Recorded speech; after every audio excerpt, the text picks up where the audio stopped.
Hello and a very good evening. You're watching the news tonight on Rajya Sabha television with me, Frank Pereira. Here are the headlines.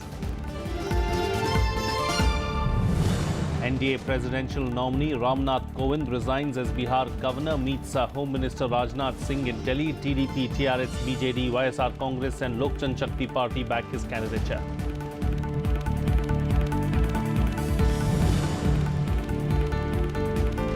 Government plans GST from midnight of June 30th function to be held at the Central Hall of Parliament to mark India's biggest tax reform.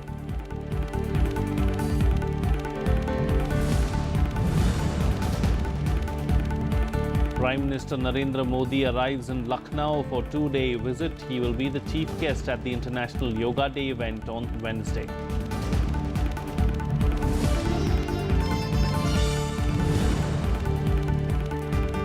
And UK loses first battle with the European Union over the timetable of Brexit talks. EU's chief negotiator Michel Barnier warns that a trade accord will not be fleshed out until after the UK leaves in less than 2 years.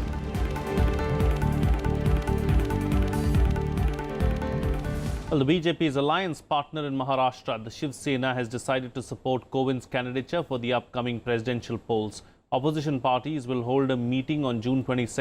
Select its presidential candidate. Meanwhile, Nath Kovind resigned from the post of governor of Bihar today.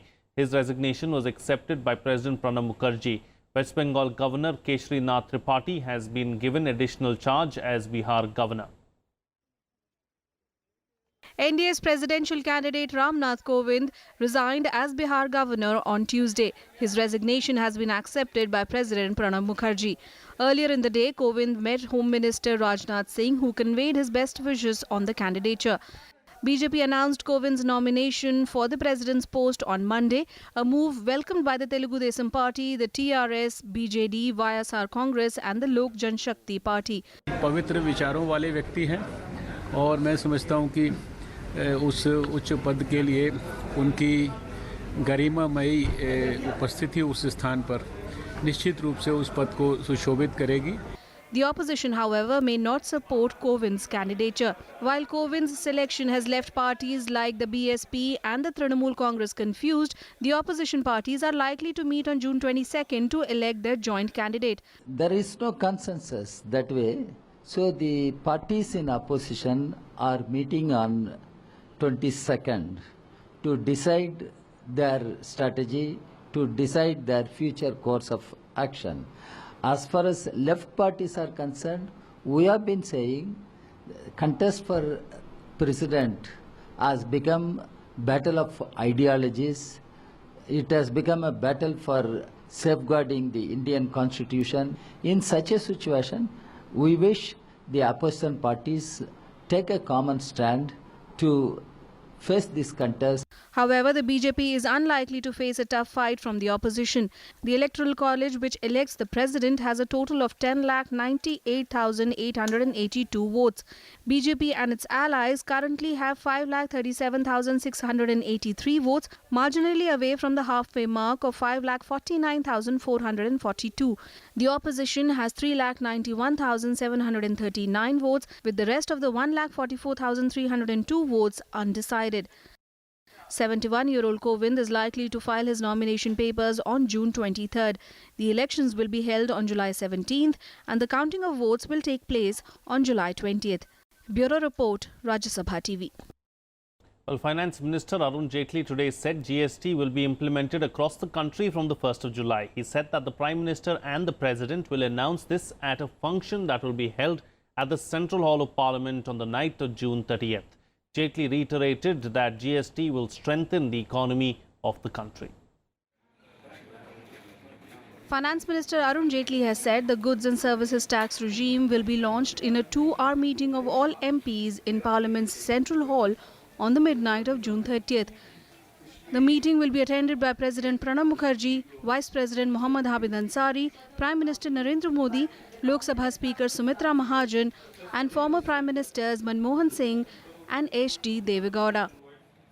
सभी राजनीतिक दलों का, सभी विधानसभाओं का, राज्य सरकारों का इसमें योगदान रहा और एक सरकार से आरंभ हुआ दूसरी सरकार और तीसरी सरकार तक ये एक संशोधन गया है।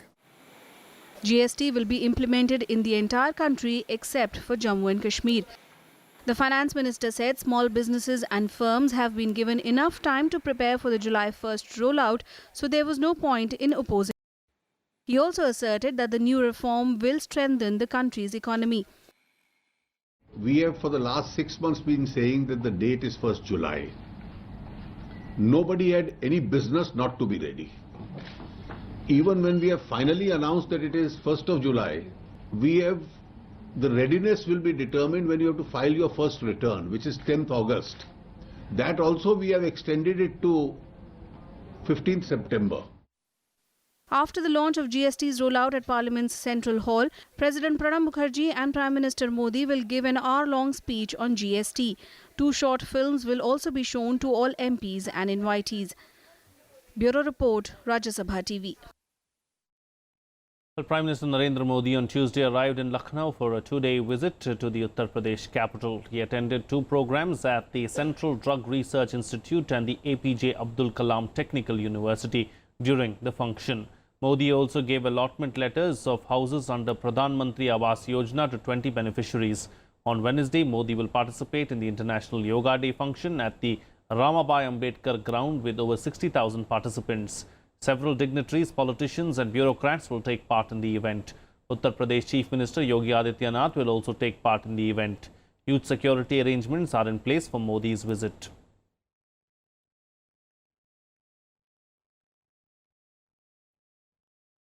Well, as Darjeeling continues to be in the grip of violence, the Gorkha Janmukti Morcha convened an all-party meeting on Tuesday. In the meeting, it was decided that they will meet Minister of State for Home Kiran Rijiju to press their demand of a separate Gorkha land. The all-party meeting had been called to discuss the next course of action against the state government's imposition of Bangla language in schools and to press for a separate state of Gorkha land. The meeting was skipped by Trinamool Congress leaders, even as leaders of pro-Gorkha land parties attended. At the meeting, some leaders stressed on the need for an immediate withdrawal of the Bandh as the economy is paying heavy price for it. However, the GJM has decided that the indefinite Bandh will continue for now. Security forces continue to patrol the streets and internet services remain suspended for the 3rd day on Tuesday. Except pharmacies, all other shops are closed.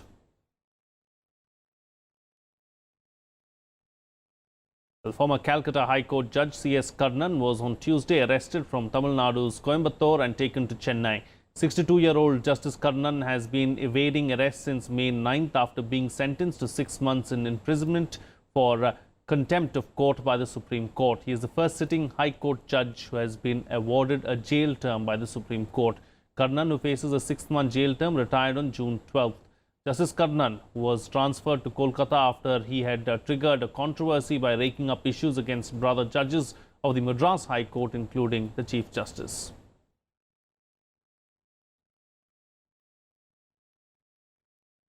Well, after the signing of contracts for the Kudankulam plant 5 and 6 nuclear plants, Russia is looking at new locations in India for its next phase of nuclear power plants.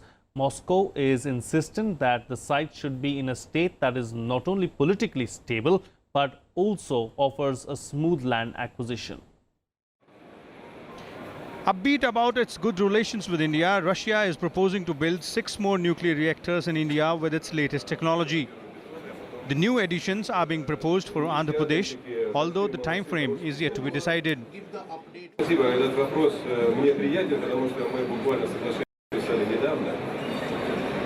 Я понимаю, что вы ожидаете, что после подписания соглашения будет закладываться первый бетон. Итак, подписано соглашение на 5-6 блок. Для нас это важное событие. И мы рассчитываем, что в ближайший месяц мы подпишем основные контракты в связи с этим соглашением. Atomstroy Export is a part of Russian nuclear energy giant Rostom that's contracting the nuclear reactors in India.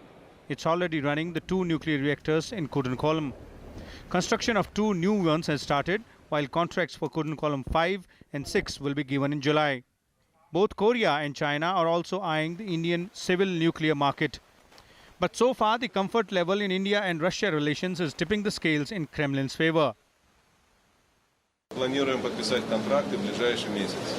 We are planning to sign the contracts in the nearest months. Это основные контракты, связанные с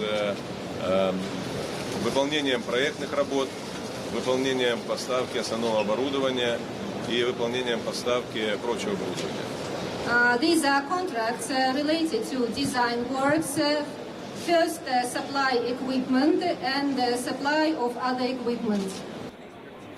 Russians find it easy to deal with India in the field of nuclear cooperation.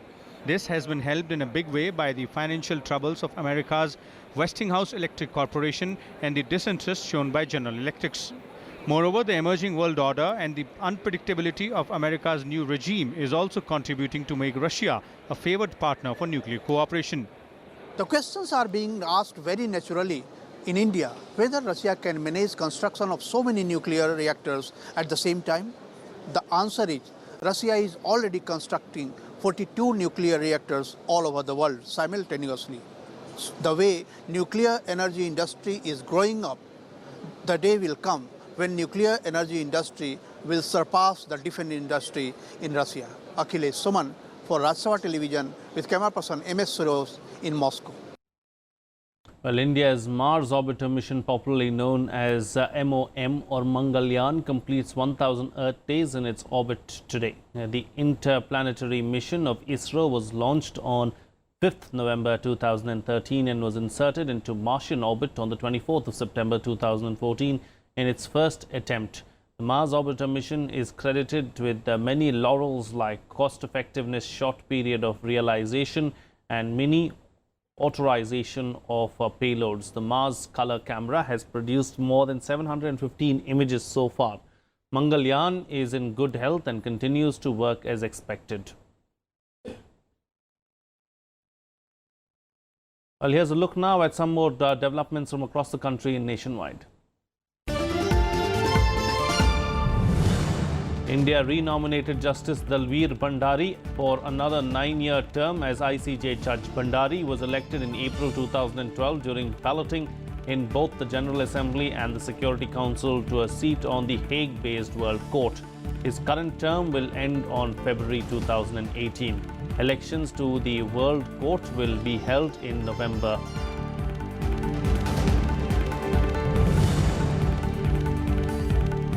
The CBI on Tuesday issued a notice to TMC MLA Iqbal Ahmed to appear on June 22nd in connection with the Narda sting case.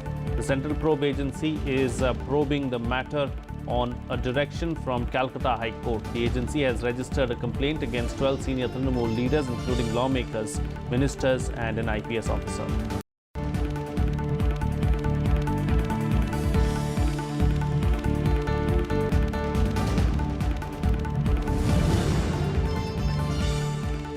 The Home Ministry extended the visa of Bangladeshi author Taslima Nasreen for 1 year. Taslima is living in exile since she left Bangladesh in 1994 in the wake of threats to her by fundamentalist groups.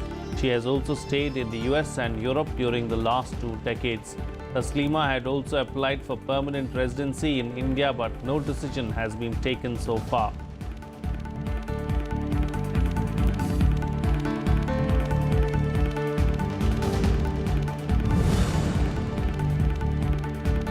According to municipal report released today, 87 cases of dengue have been reported till June 17th in Delhi. Nearly 150 cases of chikungunya reported this year, with 9 of them being recorded this month.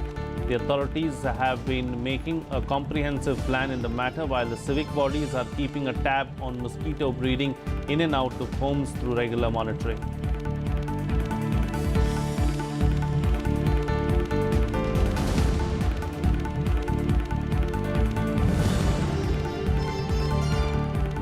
A complaint was filed against 8 engineers of UP Irrigation Department in connection with alleged financial irregularities in the Gomti River Front project. The case was lodged after the state government clarified that it will not hesitate in filing a complaint against officials.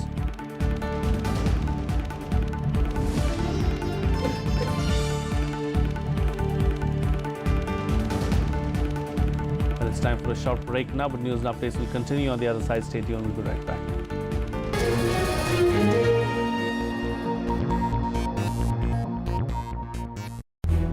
Her sword's ray flashed, lightning like from behind the screen.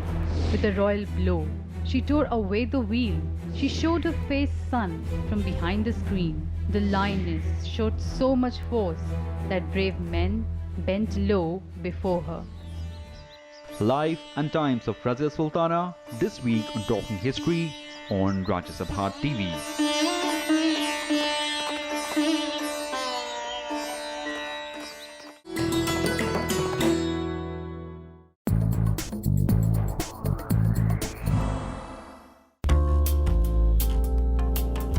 From cowries to metal pieces, Indian currency has seen many changes. The earliest punch-marked coins came from Gandhar. The East India Company at the turn of the 19th century also minted its own coins. The Indo-Greek coins come from a colony left behind by Alexander. They depict the golden rule of the Guptas, with embossed human portraits and matrimonial alliances like Chandragupta Maurya's wedding with Seleucus I Nicetas' daughter.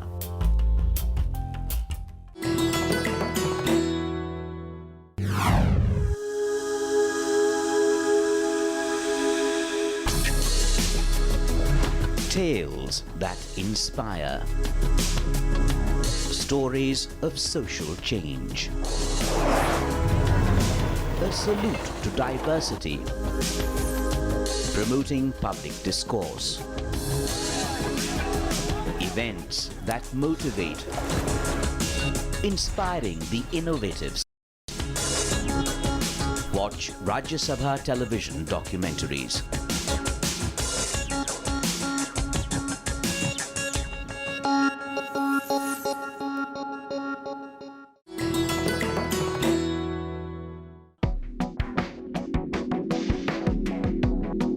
Jade was popular during Mughal era and gained prominence during Akbar's rule in 15th and 16th century. It came all the way from Iran and Central Asia. The royalty had a unique use for it. Since jade changed color when it came in contact with arsenic, they started utensils like plates, jars, bowls, and even hookah with it, and thereby avoided getting poisoned by rivals.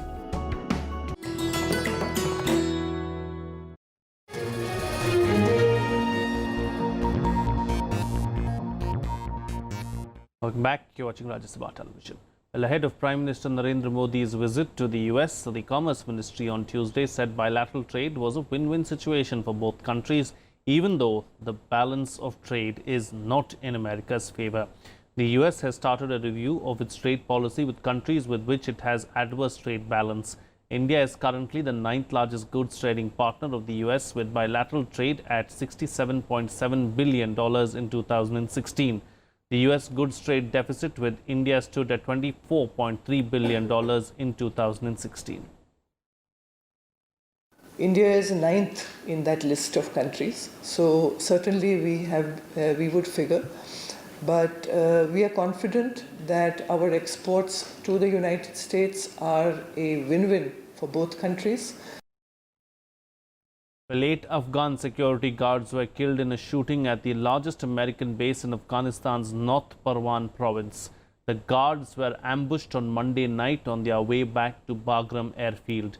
Militant outfit Taliban claimed responsibility for the attack, in which 2 guards were injured. Taliban has stepped up attacks to expand its hold by launching large-scale attacks in war-torn Afghanistan. Well, the UK has lost its first battle with the European Union over the timetable for Brexit talks. The bloc's chief negotiator, Michel Barnier, has warned that the consequences of leaving would be substantial. Britain gave in to demands from EU to first discuss the terms of its divorce before moving on to talks about a future trade deal. Britain has said that it wants a free trade agreement with Europe's common market, but the EU has made it clear that a trade deal can be talked about only when the UK leaves in less than 2 years. This is a clear rebuff to British Prime Minister Theresa May's ambition of wrapping up a new free trade agreement quickly. The discussions that began on Monday are just the beginning of a long, complicated and confrontational process. The UK has until midnight on March 29, 2019 to leave the EU with or without a deal.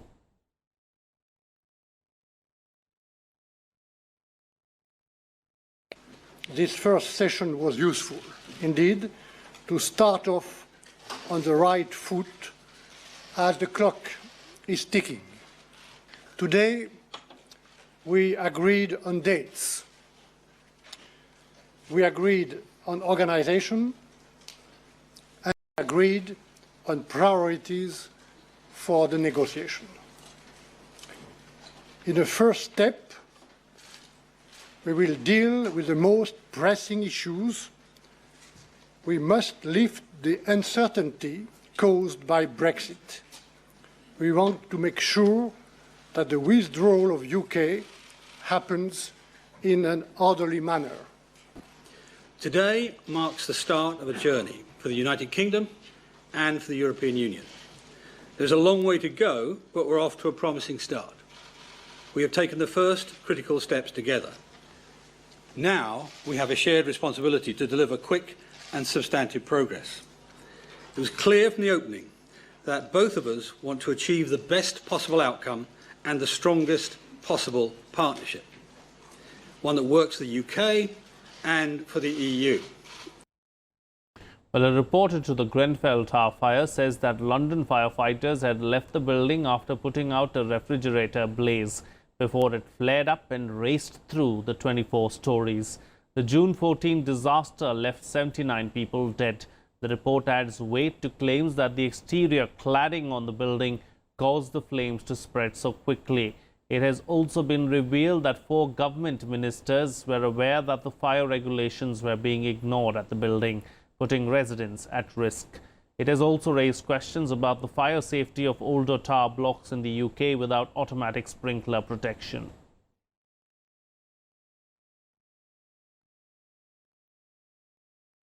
Well, here's a roundup of the other international news in Global Buzz. China today hinted at blocking a UN ban on Pakistan-based JEM leader Masood Azhar, once again saying that disagreements prevail in the UN committee related to terrorism issues. Chinese Foreign Ministry spokesman Geng Shuang said that we have talked about our position many times. We believe the principles of objectivity and professionalism and justice will be upheld.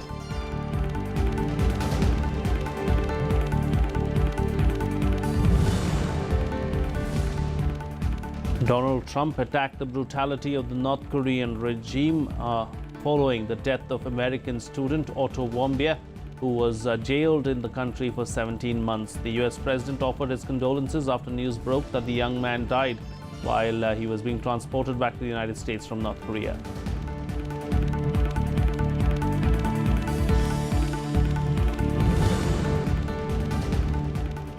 More than 1,000 members of the fire brigade battled Portugal's deadliest forest blaze that killed dozens over the weekend.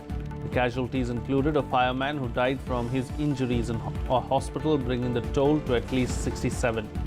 70% of the wildfires in central Portugal were under control on Tuesday, firefighters said.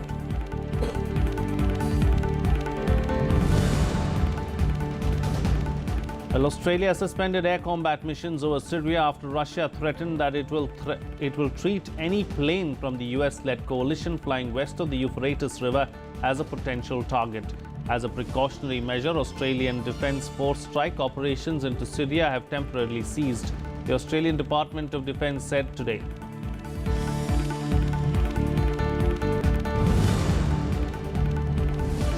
French Defense Minister Sylvie Goulard announced her resignation over a fake job scandal that hit her small centrist Modem party. Goulard, who was previously member of the European Parliament, said she could not remain in the government while there was a possibility that she could be investigated for alleged misuse of expenses at that parliament.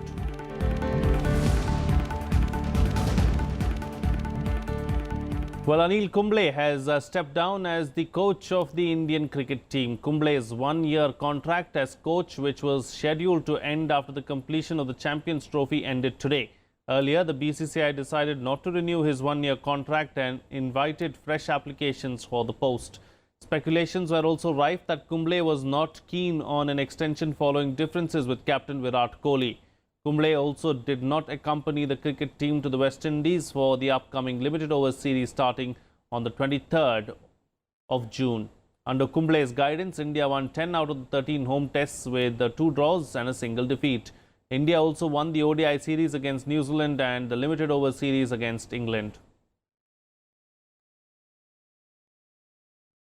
Well, India lost to the Netherlands 1-3 in the final group game of the World League semi-final in London.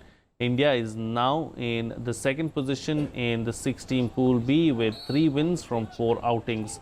Netherlands won all their 4 games so far and are at the top spot. Both teams have already qualified for the quarterfinals on Thursday. India will play Malaysia in the encounter. And it goes instead and fired low down and it by Sunder Bhatt. So Bhatt stepping forward. Well, that's it on this newscast. Good night.